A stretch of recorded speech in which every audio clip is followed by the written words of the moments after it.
प्रिय मित्रों नमस्कार। आज की कहानी है झगड़ालू मेढक। एक कुएं में बहुत सारे मेढक रहते थे और उनके राजा का नाम था गंगदत्त। गंगदत्त बहुत झगड़ालू स्वभाव का था। आसपास 2-3 और भी कुएं थे, उनमें भी मेढक रहते थे। हर कुएं के मेढकों का अपना एक राजा था। हर राजा से किसी न किसी बात पर गंगदत्त का झगड़ा चलता ही रहता था। गंगदत्त अपनी मूर्खता से कोई गलत काम करने लगता और बुद्धिमान मेढक रोकने की कोशिश करता तो मौका मिलते ही अपने पाले गुंडे मेढकों से उसे पिटवा देता। कुएं के मेढकों में भीतर ही भीतर गंगदत्त के प्रति रोष बढ़ता जा रहा था। घर में भी झगड़ों से चैन ना था। अपनी मेढकी को वह अपनी हर मुसीबत के लिए दोष देता। एक दिन गंगदत्त पड़ोसी मेढक राजा से खूब झगड़ा, खूब तू मैं हुई। गंगदत्त अपने कुएं में आकर बताया कि पड़ोसी राजा ने उसका अपमान किया है।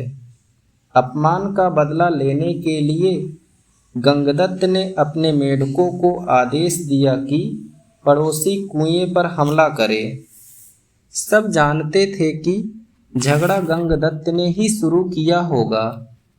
कुछ सयाने मेढकों तथा बुद्धिमानों ने एकजुट होकर एक स्वर में कहा, राजन, पड़ोसी कुएं में हमसे दुगने मेढक हैं।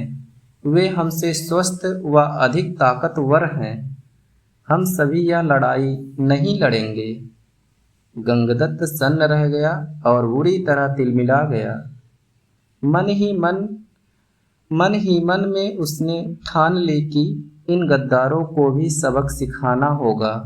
गंगदत्त अपने बेटों को बुलाकर भड़काया, बेटा, पड़ोसी राजा ने तुम्हारे पिताश्री का घोर अपमान किया है। जाओ, पड़ोसी राजा के बेटों की ऐसी पिटाई करो कि वे पानी मांगने लग जाएं। गंगदत्त के बेटे एक दूसरे का मुंह देखने लगे। आखिर बड़े बेटे ने कहा, पिताश्री, आपने कभी हमें टर्राने की इजाज़त नहीं दी। टर्राने से ही मेढकों में बल आता है, हौसला आता है और जोश आता है। आप ही बताइए कि बिना हौसला और जोश के हम किसी की क्या पिटाई कर पाएंगे। अब गंगदत्त सबसे चिढ़ गया। एक दिन वह गंगदत्त बड़बड़ाता हुआ कुएं से बाहर निकलकर इधर उधर घूमने लगा। उसके पास ही बने अपने बिल में एक भयंकर नाग घुसता नजर आया। उसकी आंखें चमक गई। जब अपने दुश्मन बन गए हों तो दुश्मनों को अपना बनाना चाहिए। यह सोचकर गंगदत्त बिल के पास जाकर बोला, नागदेव, मेरा प्रणाम। नागदेव फुफकारा, अरे मेढक, मैं तुम्हारा बैरी हूँ, तुम्हें खा जाता हूँ और तू मेरे बिल के आगे आकर मुझे आवाज़ दे रहा है। गंगदत्त टर्राया, हे नाग, कभी कभी शत्रुओं से ज़्यादा अपने दुख देने लगते हैं। मेरा अपनी जाति वालों और सबों ने इतना घोर अपमान किया कि उन्हें सबक सिखाने के लिए मुझे तुम जैसे शत्रु के पास सहायता मांगने आना पड़ा है। तुम मेरी दोस्ती स्वीकार करो और मज़े करो। नाग ने बिल से अपना सिर बाहर निकाला और बोला, मज़े? कैसे मज़े? गंगदत्त ने कहा, मैं तुम्हें इतने मेढक खिलाऊंगा कि तुम मुटाते मुटाते अजगर बन जाओगे। नाग ने शंका व्यक्त की, पानी में मैं जा नहीं सकता तो कैसे पकड़ूंगा मेढकों को? गंगदत्त ने ताली बजाई, नाग भाई, यही तो मेरी दोस्ती तुम्हारे काम आएगी। मैंने पड़ोसी राजाओं के कुआं पर नज़र रखने के लिए अपने जासूस मेढकों से जमीन में गुप्त सुरंगें खुदवा रखी है। हर कुएं तक उनका रास्ता जाता है। सुरंगें जहां मिलती हैं वहां एक कक्ष है।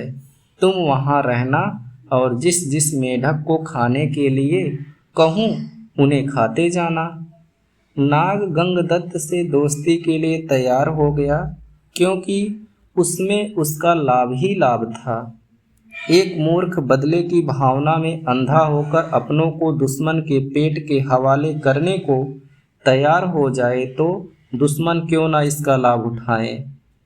नाग गंगदत्त के साथ सुरंग कक्ष में बैठ गया। गंगदत्त ने पहले सारे पड़ोसी मेढक राजाओं और उनकी प्रजाओं को खाने के लिए कहा। नाग कुछ ही सप्ताहों में सारे दूसरे कुओं के मेढकों को सुरंगों के रास्ते जा जाकर खा गया। जब सब मेढक समाप्त हो गए तो नाग गंगदत्त से बोला, अब किसे खाऊं, जल्दी बता। 24 घंटे पेट फुल रखने की आदत पड़ गई है। गंगदत्त ने कहा, अब मेरे कुएं के सभी सयानों और बुद्धिमान मेढकों को खाओ।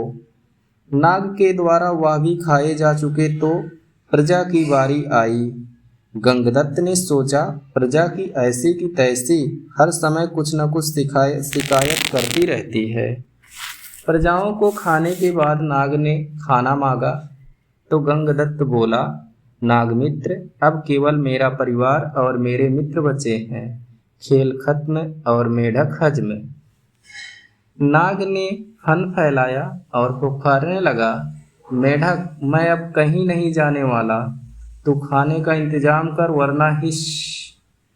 गंगदत्त की बोलती बंद हो गई। उसने नाग को अपने मित्र खिलाए, फिर उसके बेटे नाग के पेट में गए। बेटे खाने के बाद नाग फुफारा, और खाना कहाँ है? गंगदत्त ने डर कर मेढकी की ओर इशारा किया। गंगदत्त ने स्वयं के मन को समझाया, चलो बूढ़ी मेढकी से छुटकारा मिला, नई जवान मेढकी से विवाह कर नया संसार रचाऊंगा।